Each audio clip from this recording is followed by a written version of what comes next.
reporter says this disaster has struck during Ramadan.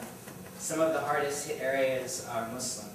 Some Muslims affected by the floods are still fasting.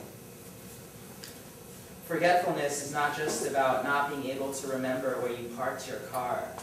It's about displacing compassion and not making contact with sorrow. What does it mean to die by drowning, to be forced to drink, to break fast that way?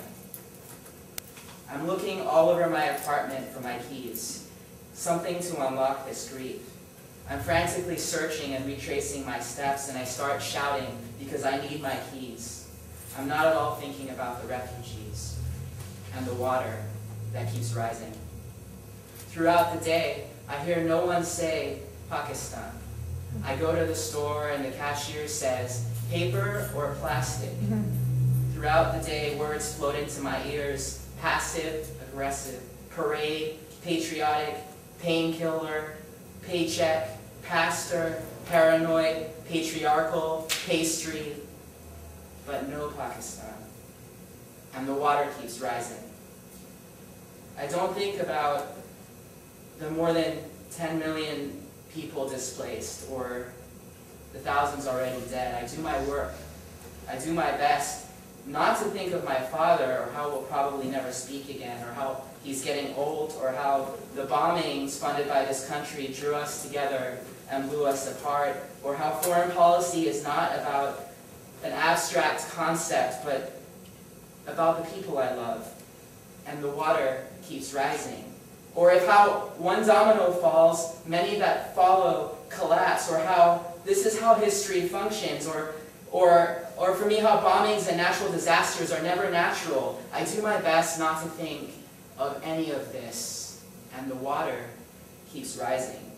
I go for a walk around the lake as helicopters circle around, and I don't ask myself what it's like to wonder if food will fall from them or bombs, and I don't notice how I clench my teeth or ball my fingers into a fist or resist the urge to cry, and the water keeps rising. And I don't think about my family or how they smoked and smoked and smoked and waited for the war to start again, and the water keeps rising, and I barely remember them asking me, "You tell us why America does this." I barely remember, and the water keeps rising.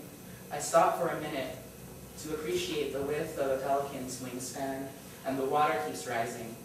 And I'm not thinking about fractions of more than 1/5 of a country underwater. I'm not wondering how long I can hold my breath, and the water keeps rising. And I stop to look at a father hiding behind a pillar, playing a game with his child, and the water keeps rising. And I listen to the music in a child's laughter, and the water keeps rising. And I stop a minute to feel the sun on my face, and I'm not thinking about being reduced to rubble.